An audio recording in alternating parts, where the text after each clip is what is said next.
ಅಂದ್ರೆ ನಾವು ಲೋಕದ ಯಾತ್ರೆಯಲ್ಲಿ ಜೀವಿಸ್ತಾ ಇರ್ತೀವ್ರಿ. ಅನೇಕ ಕಷ್ಟಗಳು ಬರುವಾಗ್ರಿ, ಶೋಧನೆಗಳು ಬರುವಾಗ ನಾವು ಸೋತು ಬಿಡ್ತೇವ್ರಿ. ನಾವು ಓಡ್ತಾ ಇದ್ದೀವಿ, ನಡೀತಾ ಇದ್ದೀವಿ, ಆದ್ರೂ ಕೂಡ ಜೀವನ ಮೇಲೆ ಸಮಸ್ಯೆಗಳು ಬರುವು, ಹೋರಾಟಗಳು ಬರುವು, ವ್ಯಾಧಿಗಳು ಬರುವುದು, ಕಷ್ಟಗಳು ಬರುವುದು ಸಹಜ. ಎದುರಿಸೋದಕ್ಕೆ ನಮ್ಮ ಹತ್ರ ಬಲ ಬೇಕು. ಅಲ್ಲೆಲ್ಲೂಯ್ಯ. ಎದುರಿಸೋದಕ್ಕೆ ನಮ್ಮ ಹತ್ರ ಏನ್ ಬೇಕು? ಬಲ ಬೇಕು. ಆ ಬಲ ಹೆಂಗೆ ಸಿಗುತ್ತೆ ಅಂದ್ರೆ ಯೇಸುವಿನಿಂದ ಬಲ ಸಿಗುತ್ತೆ. ಆ ಬಲ ಯೇಸುವಿನ ಮಾತ್ರ ಸಿಗೋದಕ್ಕೆ ಸಾಧ್ಯ, ಬೇರೆ ಯಾರಿಂದಲೂ ಸಿಗುವುದಿಲ್ಲ. ಒಬ್ಬ ಮನುಷ್ಯರ ಮೇಲೆ ಡಿಪೆಂಡ್ ಆದ್ರೆ ಆ ಮನುಷ್ಯ ಇದ್ದಾನಪ್ಪ, ನನ್ನ ಸಂಗಡ ಇದ್ದಾನಪ್ಪ, ನಾವು ಧೈರ್ಯವಾಗಿರ್ತೀವ್ರಿ. ಅವನೊಂದು ಸ್ವಲ್ಪ ಏನೋ ಬರುವಾಗ ನಮ್ಮ ಮೇಲೆ ಕುರಿತು ಏನ್ ಮಾಡ್ತಾರೆ? ಸಿಟ್ಟಾಗ್ತಾನೆ. ಸಿಟ್ಟಾಗುವಾಗ ನಮ್ಮನ್ನು ಕೇರ್ ಮಾಡೋದಿಲ್ಲ. ಅವಾಗ ನಮ್ಮ ಬಲ ಏನಾಯ್ತು? ಕುಡ್ ಹೋಯ್ತು. ಹಾಗೆ ಯೇಸು ಹಂಗಲ್ಲ. ಯೇಸು ಮೇಲೆ ಡಿಪೆಂಡ್ ಆಗಿರುವಾಗ, ಯೇಸು ಮೇಲೆ ಭರವಸೆ ಆಗಿರುವಾಗ ನಮ್ಮ ಬಲವೇ ಆತನು, ನಮ್ಮ ಧೈರ್ಯವೇ ಆತನು. ವಿಮೋಚನ ಕಂಡ ಅಧ್ಯಾಯ, ಅದರಲ್ಲಿ 3ನೇ ಅಧ್ಯಾಯ, ವಿಮೋಚನ ಕಂಡ ಅಧ್ಯಾಯ, ಅದರಲ್ಲಿ 3ನೇ ಅಧ್ಯಾಯ. ಒಳ್ಳೆಯ ವಾಕ್ಯ, ಸುಂದರವಾದ ವಾಕ್ಯ. ಕಿವಿಗಳನ್ನು ತೆರೆದು ಕೇಳಿ, ನಿದ್ರೆ ಮಾಡಕ್ ಹೋಗ್ಬೇಡ್ರಿ. 1 ಗಂಟೆ ಮಾತ್ರ ಹೇಳ್ತೀನಿ. ಮುಂದೆ ನಾವು ಬೇಗ ಸಿದ್ಧಾಗಿ ನಮ್ಮ ಗ್ರಾಮಗಳಿಗಾಗಿ, ನಮ್ಮ ಕುಟುಂಬಗಳಿಗಾಗಿ, ನಮ್ಮ ದೇಶಗಳಿಗಾಗಿ ಪ್ರಾರ್ಥಿಸಬೇಕು. ನಾವು ಸಭೆಯಲ್ಲಿ ಬದುಕೊಂಡಿದ್ದೇವೆ. ನಮ್ಮ ಹಾಗೆ 2025ರಲ್ಲಿ ಅನೇಕ ಕುಟುಂಬಗಳು ಕಟ್ಟಿಕೊಳ್ಬೇಕು. ನಾವು ಮಾತ್ರ ಸಂತೋಷ ಅನುಭವಿಸಬಾರದು, ಲೋಕನೇ ಸಂತೋಷ ಅನುಭವಿಸಬೇಕು ಅಂತ ಮನುಷ್ಯಕ್ಕೆ ಹೋಗ್ರಿ. 2000 ವರ್ಷ ನಿಮ್ಮ ಆಶೀರ್ವಾದಕರ ವರ್ಷ. Alleluia, alleluia. ವಿಮೋಚನ ಕಾಂಡ ಅಧ್ಯಾಯ 3ನೇ ವಿಮೋಚನ ಕಾಂಡ ಅಧ್ಯಾಯ, ಅದರಲ್ಲಿ 3ನೇ ಅಧ್ಯಾಯ, ಅದರಲ್ಲಿ 3ನೇ ವಾಕ್ಯ. ಅಲ್ಲೇಲೂಯಾ. 2-3 ವಾಕ್ಯ ಜೋರ ಓದ್ರಿ ಯಾರಾದ್ರೂ. ಅಲ್ಲಿ ಮುಳ್ಳಿನ ಪೊದೆಯೊಳಗೆ ಉರಿಯುವ ಬೆಂಕಿಯಲ್ಲಿ ಯೆಹೋವನ ದೂತನು ಅವರಿಗೆ ಕಾಣಿಸಿಕೊಂಡನು. ಏಕೆಂದರೆ ಅವರು ಒಂದು ಮುಳ್ಳಿನ ಪೊದೆಯನ್ನು ಕಂಡರು. ಆ ಪೊದೆಯು ಬೆಂಕಿಯಿಂದ ಉರಿಯುತ್ತಿದ್ದರೂ ಅದು ಸುಟ್ಟು ಹೋಗದೇ ಇತ್ತು. Amen, amen. ನೋಡ್ರಿ, ಅನೇಕ ಜನ ದೇವರ ನಂಬಿದ್ದೀರಿ, ದೇವರ ಮೇಲೆ ಭರವಸೆ ಇಟ್ಟು ಹೋಗ್ತಾ ಇದ್ದೀವಿ, ದೇವರ ಮೇಲೆ ವಿಶ್ವಾಸ ಇಟ್ಟು ಹೋಗ್ತಾ ಇದ್ದೀವಿ. ಇಲ್ಲಿ ಇಸ್ರಾಯೇಲರು ಅಂದ್ರೆ ದೇವರು ನೇಮಿಸಲ್ಪಟ್ಟ ಜನರು. ಅಂದ್ರೆ ದೇವರು ಕರೆದು, ಈ ಕುಟುಂಬ ನಂದು, ಈ ಕುಟುಂಬ ನನ್ನ ಕುಟುಂಬ, ಈ ಮಗಳು ನನ್ನವಳು, ಈ ಮಗನು ನನ್ನದು. ಇಸ್ರಾಯೇಲರು ದೇವರು ಕರೆದ ಜನರು. ಈ ಜನರು ಏನ್ ಮಾಡಿದ್ರು ಅಂದ್ರೆ ಒಬ್ಬರ ಕೈಯಲ್ಲಿ ಬಂದಿ ಆಳುಗಳಾಗಿದ್ದರು. ಅಲ್ಲೇಲೂಯಾ. ಇಸ್ರಾಯೇಲರು ಒಬ್ಬರ ದೊಡ್ಡ ರಾಜನ ಕೈಯಲ್ಲಿ ಬಂದಿ ಆಳುಗಳಾಗಿ ಅದನ್ನ ಏನ್ ಮಾಡ್ತಾ ಇದ್ದ? ಊಟ ಮಾತ್ರ ಕೊಡ್ತಾ ಇದ್ದ, ದುಡಿಸ್ಕೊಡ್ತಾ ಇದ್ದ. ಅಲ್ಲೇಲೂಯಾ. ಅಂದ್ರೆ ಬಿಟ್ಟಿ ಕೆಲಸಕ್ಕೆ ಆತನು ನೇಮಿಸಿಕೊಂಡಿದ್ದ. ಅಲ್ಲೇಲೂಯಾ. ಇಸ್ರಾಯೇಲರನ್ನು ದೇವರು ಕರೆಯಲ್ಪಟ್ಟ ಜನರು. ಅವರು ಕಷ್ಟದಲ್ಲಿ ಹಾದು ಹೋಗ್ತಾ ಇದ್ರು, ನಷ್ಟದಲ್ಲಿ ಹಾದು ಹೋಗ್ತಾ ಇದ್ರು, ಅವಮಾನದಲ್ಲಿ ಹಾದು ಹೋಗ್ತಾ ಇದ್ರು. ಒಬ್ಬ ರಾಜನ ಕೈ ಕೆಳಗಡೆ ಬಂದಿ ಆಳಾಗಿ ಜೀವಿಸ್ತಾ ಇದ್ರು. ಏನು ಮಾಡಕ್ಕಾಗೋದಿಲ್ಲ, ಸ್ವತಂತ್ರವಾಗಿ ಜೀವಿಸಕ್ಕಾಗೋದಿಲ್ಲ, ಮನಸ್ಸು ಬಂದ ಕಡೆ ಹೋಗಕ್ಕಾಗೋದಿಲ್ಲ, ಬೇಕಾದ ಕೆಲಸ ಮಾಡಕ್ಕಾಗೋದಿಲ್ಲ. ಅವನು ಹೇಳ್ತಾನೆ ಅದನ್ನ ಮಾಡ್ಬೇಕು. ಒಬ್ಬನೇ ಕೊಟ್ರೆ ಹೋಗೋದು, ಇಲ್ಲಾದ್ರೆ ಹಾಗೆ ಇರೋದು. ಊಟ ಕೊಟ್ರೆ ಊಟ ಮಾಡೋದು, ಇಲ್ಲಾಂದ್ರೆ ಹಾಗೆ ಇರೋದು. ಅಂದ್ರೆ ಬಂದಿ ಆಳುಗಳು. ಒಬ್ಬ ರಾಜನ ಕೈಯಲ್ಲಿ, ಫರೋಹನ ಕೈಯಲ್ಲಿ ಇಸ್ರಾಯೇಲರು ಬಂದಿ ಆಳಾಗಿ ಜೀವಿಸ್ತಾ ಇದ್ರು. ಜೀವಿಸುವಾಗ ಅವರು ಅನೇಕ ಸರಿ ದೇವರಿಗೆ ಪ್ರಾರ್ಥನೆ, ಸಪ ತಂದೆಯಾದ ದೇವರೇ ನಮ್ಮನ್ನು ನೋಡು, ಇವರಿಂದ ನಮ್ಮನ್ನು ಬಿಡಿಸು, ಈ ರಾಜನಿಂದ ನಮ್ಮನ್ನು ಬಿಡಿಸು, ಈ ಕಷ್ಟಗಳಿಂದ ನಮ್ಮನ್ನು ಬಿಡಿಸು, ಈ ವೇದನೆಗಳಿಂದ ನಮ್ಮನ್ನು ಬಿಡಿಸು, ಅವಮಾನಗಳಿಂದ ನಮ್ಮನ್ನು ಬಿಡಿಸು, ನಮ್ಮ ಕಣ್ಣೀರನ್ನು ಒರೆಸು, ನಮ್ಮ ದುಃಖವನ್ನು ಹೋಗಲಾಡಿಸು. ಅವರು ಪ್ರಾರ್ಥನೆ ಮಾತ್ರ ಮಾಡ್ತಾ ಇದ್ರು. ರಾಜನ ಜಯಿಸೋದಕ್ಕೆ ಧೈರ್ಯ ಇರಲಿಲ್ಲ, ಒಬ್ಬರ ಧೈರ್ಯ ಇರಲಿಲ್ಲ. ರಾಜ ಎದುರಿಸೋದಕ್ಕೆ ಬಲ ಇರಲಿಲ್ಲ, ಅಂದ್ರೆ ಅಸ್ತ್ರಗಳು ಕೂಡ ಇರಲಿಲ್ಲ. ಅಲ್ಲೇಲೂಯಾ. ಅವ್ರೇನ್ ಮಾಡ್ತಾ ಇದ್ರು? ಸಮಯ ಸಿಕ್ಕಾಗ ಮೇಲೆಗಡೆ ಕೈ ಮಾಡಿ ಅಳ್ತಾ ಇದ್ರು, ಎಸ್ಸಪ್ಪ ನಮ್ಮನ್ನು ನೋಡು, ಯೇಸುವೇ ನೀನ್ ನಮ್ಮನ್ನು ನೋಡು, ದೇವರೇ ನಮ್ಮನ್ನು ನೋಡು, ನೀನ್ ದೇವರಿದೀಯಾ ನಮ್ಮನ್ನು ನೋಡು, ಈ ಕಷ್ಟ ನೋಡು, ಯಾರೇ ದೇವರೇ ಇಲ್ವಾ, ನಮ್ಮನ್ನು ಬಿಡಿಸುವವರೇ ಇಲ್ವಾ, ಈ ಕಷ್ಟದ ಪಾರು ಮಾಡೋರು ಯಾರು ಇಲ್ವಾ ಅನ್ನುವಾಗ ಅದೇ ಒಬ್ಬ ಜನಾಂಗದಲ್ಲಿ ಮೋಸೆ ಒಬ್ಬ ವ್ಯಕ್ತಿ. ಹಲ್ಲೆಲೂಯಾ. ಮೋಸೆ ಸಾಧಾರಣ ವ್ಯಕ್ತಿ, ತಳ್ಳಲ್ಪಟ್ಟ ವ್ಯಕ್ತಿ. ಅವನು ನಮ್ಮ ಹಾಗೆ ಸಾಧಾರಣ ವ್ಯಕ್ತಿ. 40 ವರ್ಷ ಆದ ಮೇಲೆ ಮೋಸೆಗೆ ದೇವರು ಹೇಳ್ತಾನೆ, ಏ ಮೋಸೆ ಮೋಸೆ, ನಾನು ನಿನ್ನನ್ನು ಕಳುಹಿಸುತ್ತೇನೆ. ಹಲ್ಲೆಲೂಯಾ. ದೇವರು ಮೋಸೆಗೆ ಹೇಳ್ತಾನೆ, ನೀನೇನ್ ಮಾಡು, ಇಂಥ ಜಾಗದಲ್ಲಿ ನೀನು ಹೋಗು, ಅಲ್ಲಿ ಹೋಗಿ ಅಲ್ಲಿ ನನ್ನ ಜನರಿದ್ದಾರೋ, ಅಲ್ಲಿ ನನ್ನ ಜನರಿದ್ದಾರೋ. ಈ ಭೂಮಿಯಲ್ಲೆಲ್ಲ ದೇವರು ಜನರ ಸೃಷ್ಟಿ ಮಾಡಿದ್ದಾರೆ. ನಾವೆಲ್ಲರೂ ಆತನ ಜನರು, ನಾವೆಲ್ಲರೂ ಆತನ ಜನರು. ಯಾವ ಕುಟುಂಬ ಕಣ್ಣೀರಲ್ಲಿದೆಯೋ, ಯಾರೆಲ್ಲ ದುಃಖದಲ್ಲಿ ಇದ್ದಾರೋ, ಯಾರು ಸಮಸ್ಯೆಯಲ್ಲಿ ಇದ್ದಾರೋ, ಯಾರು ವೇದನೆಯಲ್ಲಿ ಇದ್ದಾರೋ ಅವರ ಬಳಿಗೆ ಸೇವಕರು ಬರ್ತಾರಂದ್ರೆ, ಸೇವಕರಿಗೆ ದೇವರು ಹೇಳೋದು, ನೀನಲ್ಲಿ ಹೋಗು, ಆ ಕುಟುಂಬಕ್ಕೆ ನೀನು ಹೋಗು. ಅದು ನಾನು ಸೃಷ್ಟಿಸಿದ್ದೀನಿ ಕುಟುಂಬನ.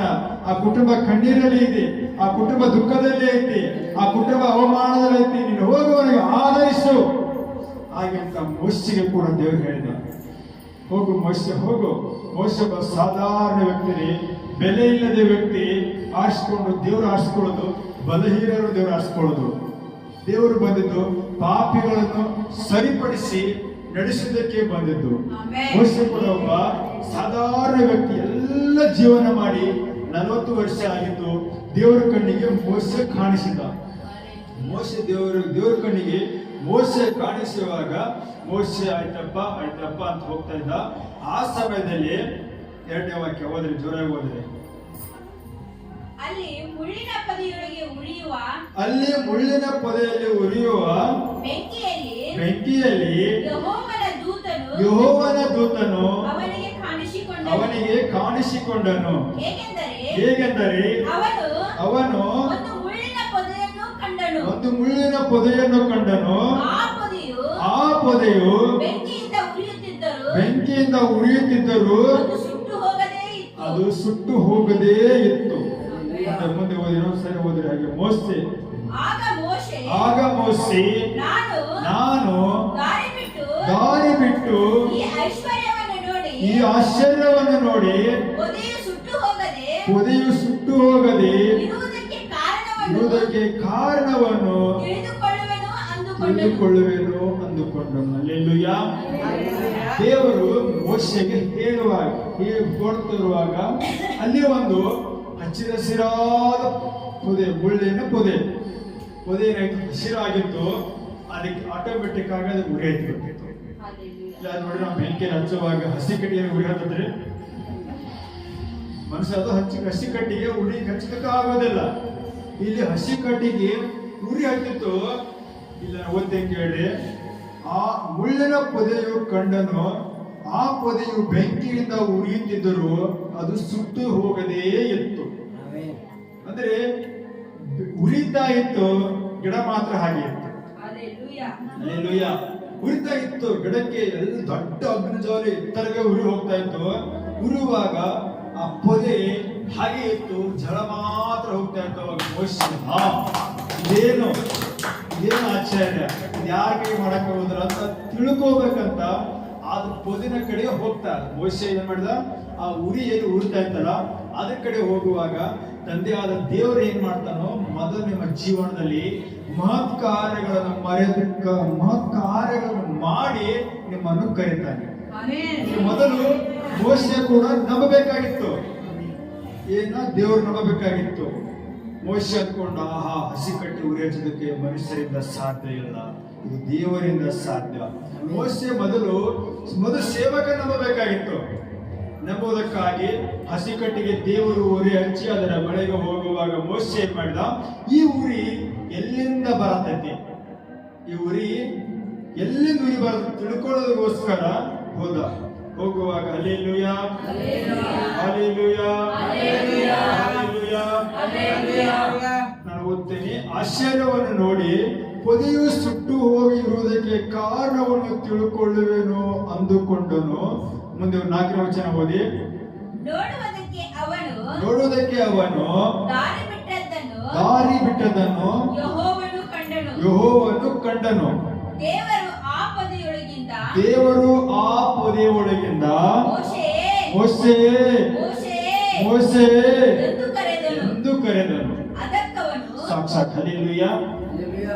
ಒಂದು ಹಸಿ ಬೆಟ್ಟರೆ ಮುಳ್ಳಿನ ಪೊದೆ ಉರಿತಾ ಇತ್ತು. ಉರಿಯುವಾಗ ಮೋಶೆ ಏನ್ ಮಾಡಿದ, ಈ ಉರಿ ಹೆಂಗ ಬರತೈತಿ, ಈ ಉರಿ ಹೆಂಗ ಹತ್ತಿಕೊಂಡೈತಿ ತಿಳ್ಕೊಳ್ಳೋದಕ್ಕೋಸ್ಕರ ಅದರ ಮುಂದೆ ಹೋಗುವಾಗ ಪೊದೆ ಒಳಗಿಂದ ಶಬ್ದ ಬಂತು, ಮೋಸೆ ಮೋಸೆ ಎಂದು ಕರೆದನು. ಹಲ್ಲೆಲೂಯಾ. ಇಂದು ನಮ್ಮ ಕುಟುಂಬಗಳು ಕಷ್ಟದಲ್ಲಿ ಹೋಗ್ತಾ ಇದ್ದವರೆ, ಸಮಸ್ಯೆಯಲ್ಲಿ ಹಾದು ಹೋಗ್ತಿದ್ದುವಾಗ ದೇವ ಸೇವಕರು ನಿಮ್ಮ ಮನೆಗೆ ಸುವಾರ್ತೆ ತೆಗೆದುಕೊಂಡು ಬರುವಾಗ ಇಲ್ಲಿ ಮೋಸೆ ಕಿವಿ ಕೊಡ್ತಾ ಇದ್ದಾನೆ. ಓದ್ರಿ ಮುಂದೆ ವಾಕ್ಯ, 5ನೇ ವಾಕ್ಯ ಓದ್ರಿ, 4ನೇ ವಾಕ್ಯ ಓದ್ರಿ. ಮೋಸೆ ಮೋಸೆ ಮುಂದೆ ಓದ್ರಿ. ಮೋಶೆ ಮೋಸೆ ಮೋಶೆ ಮೋಸೆ ಎಂದು ಕರೆದನು. ಎಂದು ಕರೆದನು. ಅದಕ್ಕವನು ಇಗೋ ಇದ್ದೇನೆ ಇಗೋ ಇದ್ದೇನೆ ಅಂದನು. ದೇವರು ಅವನಿಗೆ ನೀನು ಹತ್ತಿರ ಬರಬೇಡ, ನೀನು ಹತ್ತಿರ ಬರಬೇಡ, ನಿನ್ನ ಕಾಲಿನ ಕೆರಗಳನ್ನು ತೆಗೆದು ಹಾಕು, ನೀನು ನಿಂತಿರುವ ಸ್ಥಳವು ಪರಿಶುದ್ಧ ಭೂಮಿ ಎಂದು ಹೇಳಿದನು. ಯಾರು? ಅದಲ್ಲದೆ ಆತನು ನಾನು ನಿನ್ನ ತಂದೆಯ ದೇವರು, ಅಬ್ರಹಾಮ ಇಸಾಕನ ದೇವರು, ಯಾಕೋಬನ ದೇವರು ಅಂದಾಗ ಮೋಶೆಯು ದೇವರನ್ನು ನೋಡುವುದಕ್ಕೆ ಭಯಪಟ್ಟು ಮುಖವನ್ನು ಮುಚ್ಚಿಕೊಂಡನು. ಮೋಶೆ ಏನ್ ಮಾಡಿದ್ರೆ, ಪೊದೆ ಉರಿತಾ ಇತ್ತು, ಅದನ್ನು ಕಂಡುಕೊಳ್ಳೋದಕ್ಕೋಸ್ಕರ ಪೊದೆ ಹತ್ರ ಹೋದ. ಏ ಮೋಸೆ ಮೋಸೆ, ನೀನು ಅಲ್ಲೇ ನಿಂದರು, ಸಮೀಪಕ್ಕೆ ಬರಬೇಡ, ನೀನು ಸಮೀಪಕ್ಕೆ ಬರಬೇಡ, ಅಲ್ಲೇ ನಿಂದರು, ನೀನು ಹತ್ತಿರಕ್ಕೆ ಬರಬೇಡ, ನಿನ್ನ ಕಾಲಿನ ಕೆರಗಳನ್ನು ತೆಗೆದು ಹಾಕು, ನೀನು ನಿಂತಿರುವ ಸ್ಥಳವು ಪರಿಶುದ್ಧ ಭೂಮಿ. ಅವನು ನಿಂತಿರುವ ಸ್ಥಳ ಅಂದ್ರೆ ಯೆಹೋವನ ಅಗ್ನಿ ಉರಿತಾ ಇದ್ರಿ, ಅಲ್ಲಿ ದೇವರು ವಾಸ ಮಾಡಿ ಅಂದ್ರೆ ದೇವರಿಗೆ ಅದು ಪರಿಶುದ್ಧ ಭೂಮಿ. ಅದಕ್ಕೆ ನಾವು ದೇವರ ಬಳಿ ಹೋಗುವಾಗ ಭಯ ಭಕ್ತಿಯಿಂದ ದೇವರ ಕಡೆ ಹೋಗಬೇಕು. ಹಲ್ಲೆಲೂಯಾ. ದೇವರ ಆಲಯಕ್ಕೆ ಹೋಗುವಾಗ, ದೇವರ ಸನ್ನಿಧಾನಕ್ಕೆ ಹೋಗುವಾಗ, ಪ್ರಾರ್ಥನೆಗಳ ಕೊಡುವಾಗ ಭಯ ಭಕ್ತಿ ಕೂತ್ಕೊಳ್ಬೇಕು. ನಾನು ಯಾರು ಆರಾಧಿಸುತ್ತಿರುವುದು, ನಾನು ಯಾರನ್ನ ಕೊಂಡಾಡ್ತಿರುವುದು? ಪರಿಶುದ್ಧ ದೇವರನ್ನು. ಪರಿಶುದ್ಧ ದೇವರನ್ನು ಆರಾಧಿಸುವುದಕ್ಕಾಗಿ ನೀವು ಪರಿಶುದ್ಧರಾಗಿ ಹೋಗಬೇಕು. ಒಳ್ಳೆ ಬಟ್ಟೆ ಹಾಕಿಕೊಂಡು ಒಳ್ಳೆ ನೀಟಾಗಿ ಪ್ರಾರ್ಥನೆ ಕೊಡಬೇಕು. ಬೇಕಾದ ಬಿಟ್ಟ ಪ್ರಾರ್ಥನೆ ಮಾಡಿದ್ರೆ ಮಾಡ್ತೀರಾ, ದೇವರು ಕೇಳ್ತಾರೆ, ಅಷ್ಟು ಕ್ಲಿಯರ್ ಆಗಿ ಕೇಳೋದಿಲ್ಲ. ದೇವರು ಹೇಳ್ತಾನೋ, ನೀವು ನಿಂತಿರುವ ದೇವರು. ಮೋಸೆಯು ದೇವರು ನೋಡೋದಕ್ಕೆ ಹೋಗ್ತಾ ಇದ್ದಾನೆ. ದೇವರು ಹೇಳ್ತಾನೆ ಪರಿಶುದ್ಧ ಭೂಮಿ. Hallelujah, hallelujah. ನಾನು ನಿನ್ನ ತಂದೆಯ ದೇವರು, ಅಬ್ರಹಾಮ ಇಸಾಕ್ ಯಾಕೋಬರ ದೇವರು, ನಾನು ನಿನಗೂ ಕೂಡ ದೇವರಾಗಿದ್ದೇನೆ. ಮೋಸೆಯು ಈ ಮಾತನ್ನು ಕೇಳಿ ಮುಖ ಮುಚ್ಕೊಂಡ್ರಿ. ಹಲ್ಲೆಲೂಯಾ. ಈ ಬೆಂಕಿ ಪೊದೆ ಉರಿತಾ ಇದ್ರಿ, ಮಾಡಿ ಮುಖ, ಯಾಕೆ ಮುಖ ಮುಚ್ಕೊಂಡ್ರಿ? ಆತನಿಗೆ ದೇವರು ನೋಡೋದಕ್ಕಾಗಲ್ಲ. ದೇವರು ಪ್ರಜ್ವಲಿಸುವ ದೇವರು, ಅಗ್ನಿ ಜಾಲವಾಗಿ ಉರಿಯುವ ದೇವರು. ಆತನ ದೇವರು ಬೆಂಕಿ. ಅದಕ್ಕೆ ಬೆಂಕಿಯ ಮುಂದೆ ವ್ಯಾಧಿಗಳು ನಿಲ್ಲೋದಿಲ್ಲ, ಬೆಂಕಿಯ ಮುಂದೆ ಸೈತಾನ ನಿಲ್ಲೋದಿಲ್ಲ, ಬೆಂಕಿಯ ಮುಂದೆ ಕಷ್ಟಗಳು ನಿಲ್ಲೋದಿಲ್ಲ, ಬೆಂಕಿಯ ಮುಂದೆ ಏನು ನಿಲ್ಲೋದಿಲ್ಲ. ಆತನ ದೇವರೇ. ಹಲ್ಲೆಲೂಯಾ. ಏನ್ ಮಾಡಿದ? ಮುಖವನ್ನು ಮುಚ್ಚಿಕೊಂಡನು. ಹಲ್ಲೆಲೂಯಾ. ಮೋಸೆಯು ಮುಖವನ್ನು ಮುಚ್ಚಿಕೊಂಡು ಮುಂದೆ ಓದ್ರಿ. ಹಲ್ಲೆಲೂಯಾ. ಓದಿ. ಐಗುಪ್ತ ದೇಶದಲ್ಲಿರುವ ನನ್ನ ಜನರ ದುರಾವಸ್ಥೆಯನ್ನು ನೋಡಿದ್ದೇನೆ. ಬಿಟ್ಟಿ ಮಾಡಿರುವವರ ವಿಷಯದಲ್ಲಿ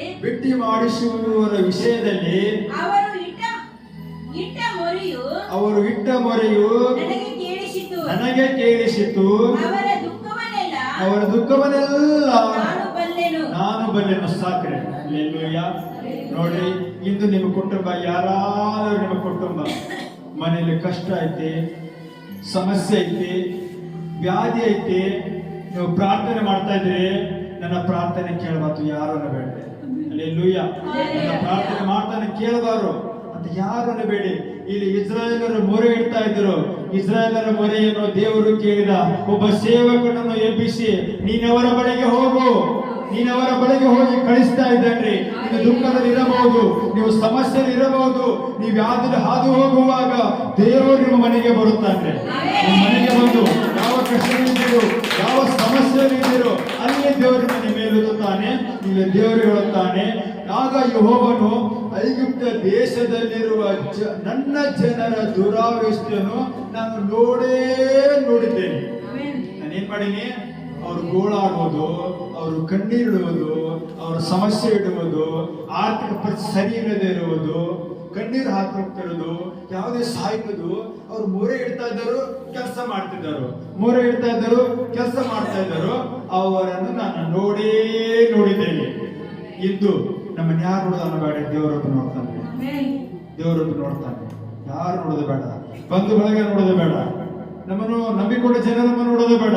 ನಿಮ್ಮ ನಂಬಿಕೆ ನನ್ನನ್ನು ದೇವರು ನೋಡ್ತಾ ಇದ್ದಾನೆ. ದೇವರು ಅನ್ನೋದು ಪರಿಶುದ್ಧರಾಗಿ ಕೆಲಸ ಮಾಡೋದು, ಪರಿಶುದ್ಧರಾಗಿರೋದು. ದೇವರು ನಿಮ್ಮನ್ನು ನೋಡುತ್ತಾನೆ. ಅಂದು ಇಸ್ರಾಯೇಲರು ನೋಡಿದ ಹಾಗೆ ದೇವರು ನಿಮ್ಮನ್ನು ನೋಡುತ್ತಾನೆ. ಅವರು ಪ್ರಾರ್ಥನೆ ಕೇಳಿದ ಹಾಗೆ ನಿಮ್ಮ ಪ್ರಾರ್ಥನೆಯನ್ನು ಕೇಳುತ್ತಾನೆ. ಅವ್ರ ವಿಷಯದಲ್ಲಿ ಮೊರೆ ಇಡುವುದನ್ನು ಕೇಳಿದ ಹಾಗೆ ನಿಮ್ಮನ್ನು ಕೂಡ ನೋಡುತ್ತಾನೆ. ನಾನು ನನ್ನ ಜನರ ದುರಾವ್ಯವಸ್ಥೆಯನ್ನು ನೋಡಿದ್ದೇನೆ. ಇವತ್ತಿನಿಂದ ಯಾರಾದ್ರೂ ಪ್ರಾರ್ಥನೆ ಮಾಡ್ತಾ ಇದ್ರೆ, ದಿನ ಹೇಳ್ತೀರಿ, ಪ್ರಾರ್ಥನೆ ಮಾಡ್ತೀರಿ, ಏನು ಫಲ ಇಲ್ಲ, ಸೋತೋಗ್ಬೇಡಿ, ಕೊರಗೆ ಹೋಗ್ಬೇಡಿ. ದೇವರು ನಿಮ್ಮನ್ನು ನೋಡ್ತಾನೋ. ಯಾಕೆ ಲೇಟ್ ಅಂದ್ರೆ ನಿಮ್ಮ ನಂಬಿಕೆ ನೋಡ್ತಾನೋ. ನೀವು ಒಂದನ್ನೇ ಬೇಡ್ತಾ ಇದ್ರಿ, ದೇವರು ಎರಡನ್ನು ಇಟ್ಟಿದ್ದಾನೆ. ನೀವು ಒಂದು ಬೇಡ್ತಾ ಇದ್ರೆ ನಿಮ್ಮ ಕ್ರಿಯೆಗಳನ್ನು ನೋಡಿ, ನಿಮ್ಮ ಸಮಸ್ಯೆಯನ್ನು ನೋಡಿ, ನಿಮ್ಮ ನಂಬಿಕೆಯನ್ನು ನೋಡಿ ದೇವರು ಎರಡು ಇಟ್ಟಿದ್ದಾನೆ. ನಿನ್ನ ಆಲೋಚನೆಗಳ ಬೇರೆ, ನನ್ನ ಆಲೋಚನೆಗಳ ಬೇರೆ. ದೇವರು ಹೇಳ್ತಾನೆ, ನೀವು ಪ್ರಾರ್ಥನೆ ಮಾಡ್ತಾ ಇರಿ, ಹಾಗೆ ಮಾಡ್ತಾ ಇರಿ. ಯಾರ ಬಳಿಗೆ ಹೋಗ್ಬೇಡಿ, ಯಾರ ಹತ್ರ ಹೋಗಿ ಕೇಳಬೇಡಿ. ಹೋಗಿ ದೇವ್ರ ಮುಂದೆ, ದೇವರೇ ನಾನು ಏನ್ ಮಾಡ್ಲಿ, ನಾನು ಹೇಗ್ ಮಾಡ್ಲಿ, ನನ್ನ ಜೀವನ ಈಗ ಹಿಂಗೈತೆ, ಇಷ್ಟು ಅಭಿವೃದ್ಧಿ ಐತಿ, ಇಷ್ಟು ವ್ಯಾಧಿ ಸೌಖ್ಯ ಆಗೈತಿ, ನಾನು ಏನ್ ಮಾಡ್ಲಿ ಅನ್ನು ಪ್ರಾರ್ಥನೆ ಮಾಡೋದು. ಸೇವಕರ ಜೊತೆ ಮಾತಾಡಿ ನಿಮ್ಮ ಸೇವಕ ವಿಷಯ ತಿಳಿಸುವುದು. ಅಲ್ಲೇಲೂಯಾ. ಮುಂದೆ ಅದೇ ವಿಷಯ ಸೇವಕರು ಹೆಂಗಿರಬೇಕು, ಹೆಂಗೆ ಜೀವಿಸ್ಬೇಕು ಅನ್ನೋದೈತೆ. ಇಲ್ಲಿ ನನ್ನ ಜನರ ದುರಾವಸ್ಥೆ ನೋಡಿದ್ರೆ ನನ್ನರ ಪ್ರೀತಿ ಯಾರನ್ನು ಬಳಿ ದೇವರಿಗೆ ಇಸ್ರಾಯೇಲ್ ಹೇಳ್ತಾರೋ, ನನ್ನ ಜನರು. ಇಸ್ರಾಯೇಲ್ ಏನ್ ಮಾಡ್ತಾ ಇದ್ರೆ, ದೇವರು ನೋಡ್ತಾ ಇದ್ರೆ, ಇಸ್ರಾಯೇಲ್ ದೇವರು ನನ್ನ ಜನರು. ದೇವರು ಹೇಳ್ಬೇಕ್ರಿ ನಮಗ, ನನ್ನ ಜನರು, ನನ್ನ ಮಗನು, ಇವರು ನನ್ನ ಮಗಳು, ಇವರು ನನ್ನ ಮಗಳು. ಯಾವ ಮನುಷ್ಯರು ಹೇಳೋದು ಬೇಡ, ಬಿಟ್ಟು ಹೋದ್ರೆ ಹೋಗ್ಲಿ, ಅವಮಾನ ಪಡಿಸಿದ್ರೆ ಅವಮಾನ ಪಡಿಸಲಿ, ಕಣ್ಣೀರು ಸುರಿಸಿದ್ರೆ ಸುರಿಸಲಿ. ನಮಗೊಬ್ಬ ದೇವರಿದ್ದಾನೆ, ನಮ್ಮ ಕಷ್ಟ ನೋಡುವುದಕ್ಕಿದ್ದಾನೆ, ನಮ್ಮ ದುಃಖ ನೋಡುವುದಕ್ಕಿದ್ದಾನೆ, ನಮ್ಮ ಸಮಸ್ಯೆ ನೋಡುವುದಕ್ಕಿದ್ದಾನೆ. ಆತನು ದೇವರು, ಭಯಂಕರ ದೇವರು. Hallelujah, hallelujah. ನೋಡಿದ್ದೇನೆ, ಬಿಟ್ಟಿ ಕೆಲಸ ಮಾಡಿಸುವ ವಿಷಯದಲ್ಲಿ ಅವರು ಇಟ್ಟ ಮೊರೆಯು ನನಗೆ ಕೇಳಿಸಿತು. ಒಬ್ಬ ರಾಜ ಇದ್ದರೆ, ಆ ರಾಜ ಏನ್ ಮಾಡ್ತಾ ಇದ್ದ, ಒಬ್ಬ ವ್ಯಕ್ತಿಯನ್ನ ಹಾಗೆ ಪುಕ್ಷಟೆಯಾಗಿ ದುಡ್ಡು ಕೊಡದಾದ್ರೆ ಊಟ ಕೊಟ್ಟು ದುಡಿಸ್ಕೊಳ್ತಾ ಇದ್ದ. ಅಲ್ಲೆಲ್ಲೂಯ್ಯ. ದುಡ್ಡು ಕೊಡ್ತಿರ್ಲಿಲ್ಲ, ಸುಮ್ಮನೆ ಉಪಯೋಗಿಸ್ಕೊಳ್ತಾ ಇದ್ದ. ಏನು ಉಪಯೋಗ ಇಲ್ಲ, ಅವು ಹೋರಾಡಕ್ಕಂತ ಬಲನೂ ಇಲ್ಲ, ಧೈರ್ಯನಿಲ್ಲ, ಏನೂ ಇಲ್ಲ. ಆ ಸಮಾಜದಲ್ಲಿ ದೇವರವರು ನೋಡಿದ ಹಾಗೆ ಇಲ್ಲಿ ಕೂಡ ಹೇಳ್ತಾನೆ, ಅವರು ಬಿಟ್ಟಿ ಕೆಲಸ ಮಾಡುವುದನ್ನು ನಾನು ನೋಡಿದ್ದೇನೆ. ನಾನು ನೋಡಿನಿ ಅವ್ರ ವಿಷಯ ನೋಡಿನಿ. ಅವ್ರು ನನ್ನ ನೋಡಿದ ಖರೆ, ನಾನು ಅವ್ರು ನೋಡಿನಿ. ದೇವ್ರು ಹೇಳ್ತಾನೆ, ನಾನು ನೋಡಿದ್ದೇನೆ, ಮೊರೆಯು ನನಗೆ ಕೇಳಿಸಿತ್ತು, ಅವರ ದುಃಖವನ್ನೆಲ್ಲ ನಾನು ಬಲ್ಲೆ. ಅವ್ರ ದುಃಖ ನಾನು ಬಲ್ಲೆ. ಕೆಲಸ ಮಾಡಿ ಮನೆಗೆ ಬರ್ತಾರೆ. ಮನೆಗೆ ಬಂದ್ಮೇಲೆ ಅವರು ತುಂಬಾ ಪ್ರಯಾಸ ಆಡ್ತಾರೋ, ಯಾಕೆ ನನ್ನ ಜೀವನ ಹೀಗೆ, ಯಾರು ನನಗೆ ಬೆಲೆ ಕೊಡುವವರೆಲ್ಲ, ನಾನು ಯಾವಾಗ ಸ್ವತಂತ್ರ ಆಗೋದು, ನಾನು ಯಾವಾಗ ಅಭಿವೃದ್ಧಿ ಆಗೋದು. ಇಂದು ನೀವು ಅಂತಿರಬಹುದು, ಹಲ್ಲೆಲೂಯಾ, ಹಲ್ಲೆಲೂಯಾ. ನೀವು ಅಂತಿರಬಹುದು, ದೇವರು ನಿಮ್ಮ ದುಃಖವನ್ನು ನೋಡಿದ್ದಾನೆ, ದೇವರು ನಿಮ್ಮ ಕಷ್ಟವನ್ನು ನೋಡಿದ್ದಾನೆ, ದೇವರು ನಿಮ್ಮ ಸಮಸ್ಯೆಯನ್ನು ನೋಡಿದ್ದಾನೆ, ದೇವರು ನಿಮ್ಮ ಕಣ್ಣೀರನ್ನು ನೋಡಿದ್ದಾನೆ, ದೇವರು ನಿಮ್ಮ ವೇದನೆ ನೋಡಿದ್ದಾನೆ. ಅಂದು ಇಸ್ರಾಯೇಲರಿಗೆ ಹೇಳಿದ ಹಾಗೆ ನಿಮಗೂ ಕೂಡ ಬಂದು ಹೇಳುತ್ತಾನೆ, ಮಗನೇ ಭಯ ಪಡಬೇಡ, ನಿನ್ನ ಅವಮಾನ ನಾನು ನೋಡಿದ್ದೇನೆ, ನಿನ್ನ ಕಣ್ಣೀರುವುದನ್ನು ನಾನು ನೋಡಿದ್ದೇನೆ, ನಿನ್ನ ಕಷ್ಟವನ್ನು ನಾನು ನೋಡಿದ್ದೇನೆ, ನಿನ್ನ ಅವಮಾನ ಹಾದು ಹೋಗುವುದನ್ನು ಮನುಷ್ಯರು ನೋಡಿದೋಡ ನಾನು ನೋಡಿದ್ದೇನೆ. ದುಃಖವನ್ನೆಲ್ಲ ಬರಲಿ. ಯಾರಾದ್ರೂ ದುಃಖದಲ್ಲಿ ಹಾದು ಹೋಗ್ತಾ ಇದ್ರೆ ಭಯ ಪಡಬೇಡ್ರಿ. ದುಃಖನ ದೇವರು ನೋಡ್ತಾ ಇದ್ದಾರೆ, ಆ ದುಃಖವನ್ನು ದೇವರು ನೋಡ್ತಾ ಇದ್ದಾರೆ. ನೀವೇನ್ ಮಾಡ್ಬೇಕು, ದುಃಖ ಪಡ್ರಿ, ದೇವ್ರ ಮುಂದೆ ಹೋಗಿ ಮಾಡ್ರಿ, ಪರಿಶುದ್ಧರಾಗಿ ಜೀವಿಸಿರಿ, ದೇವರು ಹೇಳಿದ ಹಾಗೆ ಜೀವಿಸಿರಿ. ದೇವರ ಕೊಟ್ಟು ಎಡಕ್ಕಾದರೂ ಬಲಕ್ಕಾದರೂ ಎಲ್ಲಿ ಕೂಡ ಹೊಳಬಾರದು. Hallelujah, hallelujah. ಆದ ಕಾರಣ ಅವರನ್ನು ಐಗುಪ್ತ ಒಳಗಿಂದ ತಪ್ಪಿಸುವುದಕ್ಕೂ ಆ ದೇಶದಿಂದ ಬಿಡಿಸಿ ಹಾಲು ಜೇನು ಹರಿಯುವ ವಿಸ್ತಾರವಾದ ಒಳ್ಳೆಯ ದೇಶಕ್ಕೆ, ಅಂದರೆ ಕಾನಾನ್ಯರು, ಹಿತ್ತಿಯರು, ಅಮೋರಿಯರು, ಪೆರಿಜಿಯರು, ಹಿವಿಯರು, ಯೆಬೂಸಿಯರು ವಾಸವಾಗಿರುವ ದೇಶಕ್ಕೆ ನಡೆಸಿಕೊಂಡು ಹೋಗುವುದಕ್ಕೆ ಇಳಿದು ಬಂದಿದ್ದೇನೆ. ಈಗ ಕೇಳು, ಇಸ್ರಾಯೇಲರ ಕೂಗು ನನಗೆ ಮುಟ್ಟಿತ್ತು. ಇಂದು ನಮ್ಮ ಬೆವನೂರ ಪ್ರಾಂತದಲ್ಲಿ ದೇವರು ಬಂದಿದ್ದಾನೆ. ಎಲ್ಲ ದೇವರು ನೋಡ್ತಾ ಇದ್ದೇವೆ. ಎಲ್ಲಿ ಹೋದರೂ ಕೂಡ ನಮಗೇನು ಸಿಗ್ತಾ ಇಲ್ಲ. ಪ್ರಾರ್ಥನೆ ಮಾತ್ರ ಮಾಡ್ತಾ ಇದ್ದೀವಿ, ಹೋಗ್ತಾ ಇದ್ದೀವಿ, ನಮಗೇನು ಸಿಗ್ತಾ ಇಲ್ಲ. ಇಂದು ದೇವರು ಹೇಳ್ತಾನೋ, ನಾನು ನಿಮ್ಮನ್ನು ಹಾಲು ಜೇನು ಹರಿಯುವ ಸ್ಥಳಕ್ಕೆ ನಿಮ್ಮನ್ನು ನಿಲ್ಲಿಸುತ್ತೇನೆ. ಈ ಜೀವನದಲ್ಲಿ ಕಷ್ಟಪಡ್ತಿದ್ರಿ, ದುಃಖ ಪಡ್ತಿದ್ರಿ, ವೇದನೆ ಪಡ್ತಾ ಇದ್ರಿ, ನಾನು ನಿಮ್ಮನ್ನು ಮುಂದೆ ಶಾಂತಿಯಿಂದ, ಸಮಾಧಾನದಿಂದ, ಸ್ವತಂತ್ರವಾಗಿ ಜೀವಿಸಲಿಕ್ಕೆ ನಿಮಗೆ ಯಾರು ಅಧಿಕಾರ ಇಲ್ಲ. ಮನೆಗೆ ನೀನೇ ಕಿಂಗು, ನಿನ್ನ ಮನೆಗೆ ನೀನೇ ರಾಜ, ನಿನ್ನ ಮನೆಗೆ ನೀನೇ. ಹೀಗಾಗಬೇಕಾದ್ರೆ ದೇವರ ವಾಕ್ಯದಲ್ಲಿ, ಸಪ್ಪ ನಾನು ನಿನ್ನ ಮಗನು, ನೀನು ಹೇಳಿದಾಗ ಕೇಳ್ತಾನೆ. ಮೊದಲು ನೀನು, ಆಮೇಲೆ ಲೋಕ ನೋಡ್ತೀನಿ. ಮೊದಲು ನೀನು, ಆಮೇಲೆ ನನ್ನ ಪ್ರಪಂಚ ನೋಡ್ತೀನಿ.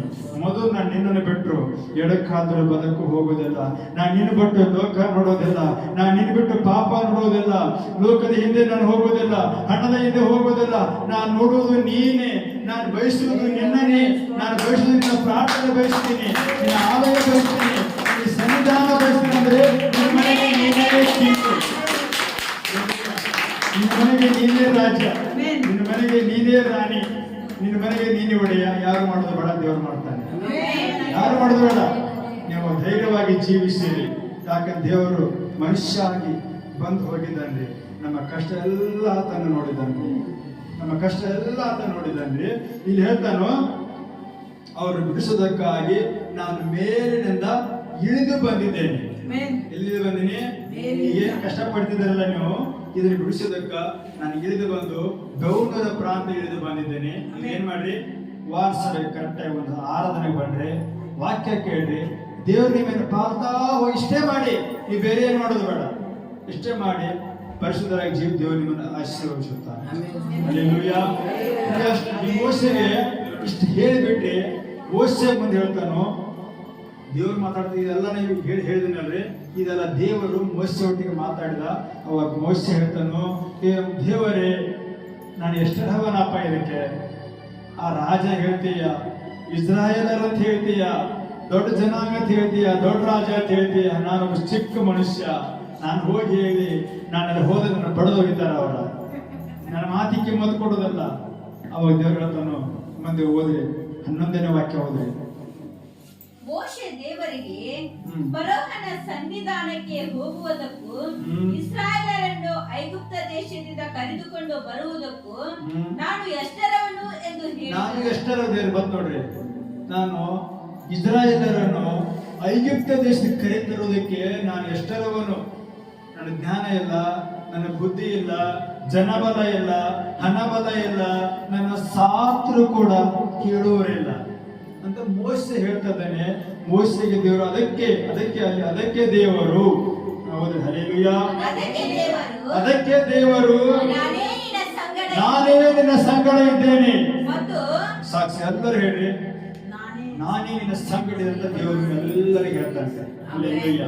ನೀವು ಅನ್ಕೊಂಬಿಡಿ, ನನ್ನ ಕುಟುಂಬ ಚಿಕ್ಕದು, ನನಗೆ ವ್ಯಾಪಾರ ಇಲ್ಲ, ನನ್ನ ಮಗ ಇಂಥವನು, ನನ್ನ ಕೆಲಸ ಇಂಥದ್ದು, ನನ್ನ ಮನೆ ಇಲ್ಲಿ ಇದೆ, ನನ್ನ ಮನೆ ಅಲ್ಲಿ ಇದೆ, ಕೇಳೋಣ ಬೇಡ್ರಿ.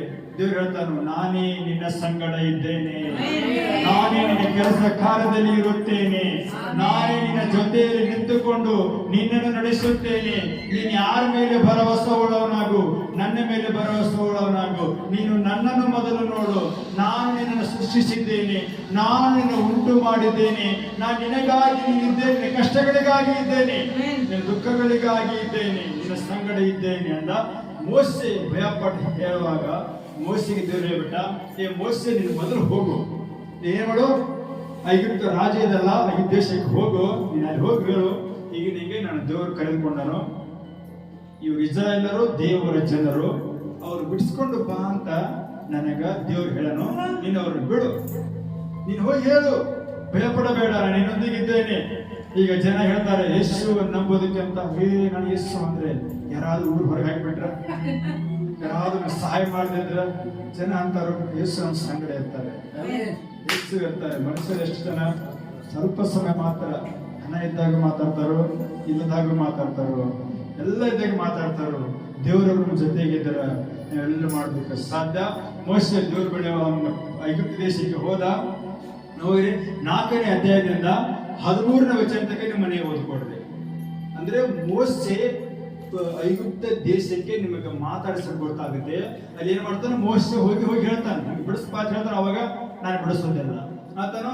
ಅವನ ರಾಜ ಮೇಲೆ ಅನೇಕ ಉಪದ್ರ ಹಾಕ್ಬಿಡ್ತಾನೆ. ದೇವರು ಕಪ್ಪೆಗಳ ಕಳಿಸ್ತಾನೋ, ಹೊಳಗಳನ್ನ ಕಳಿಸ್ತಾನೋ, ಅನೇಕ ಕಷ್ಟಗಳು ಹಾಕ್ತಾನೆ. ಅವಾಗ ಲಾಸ್ಟ್ ಸೋತ್ ಹೋಗಿ ಹೋಗಪ್ಪ ನಿನ್ ಜನರಿಗೆ ಬಿಡಿಸ್ಕೊಂಡು ಹೋಗ ಅಂತ ಹೇಳ್ತೇನೆ. ನೀವು ದೇವರ ಸನ್ನಿಧಾನ ಧೈರ್ಯವಾಗಿರುವಾಗ ಈ ಸಮಯದಲ್ಲಿ ಸಾಲ ನಿಮ್ಮನ್ನು ಕಾಡ್ತೈತಿ, ಕಷ್ಟ ನಿಮ್ಮನ್ನು ಕಾಡ್ತೈತಿ, ವ್ಯಾಧಿ ನಿಮ್ಮನ್ನು ಕಾಡ್ತೈತಿ, ಅವಮಾನ ಧೈರ್ಯವಾಗಿ ಹೋಗುವಾಗ ಒಂದು ದಿನ ಸಹಿತ ನಿಮ್ಮನ್ನು ಬಿಟ್ಟು ಹೋಗ್ತಾನೆ. ಒಂದು ದಿನ ನಿಮ್ಮನ್ನು ಬಿಟ್ಟು ದೂರ ಹೋಗ್ತಾನೆ. ಅಲ್ಲಿ ತನಕ ನಾವು ಧೈರ್ಯವಾಗಿರಬೇಕು. ಹಾವು ಮಾಡಿಬಿಟ್ಟು ಹೋದ್ರೆ ಹೋಗಿ ಸೈತಾನಿಗೆ ಆಹಾರವಾಗಿ ಲೋಕ ಇದ್ದು ಬಿಡ್ತೀವಿ. ನಾವು ಸೈತಾನಿಗೆ ಆಹಾರ ಆಗಬಾರ್ದು, ದೇವರಿಗೆ ಫಲ ಆಗಬೇಕು. ಹಲ್ಲೆಲೂಯ. ನಾವು ದೇವರಿಗೆ ಫಲ ಆಗಬೇಕು, ಸೈತಾನಿಗೆ ಆಹಾರ ಆಗಬಾರದು.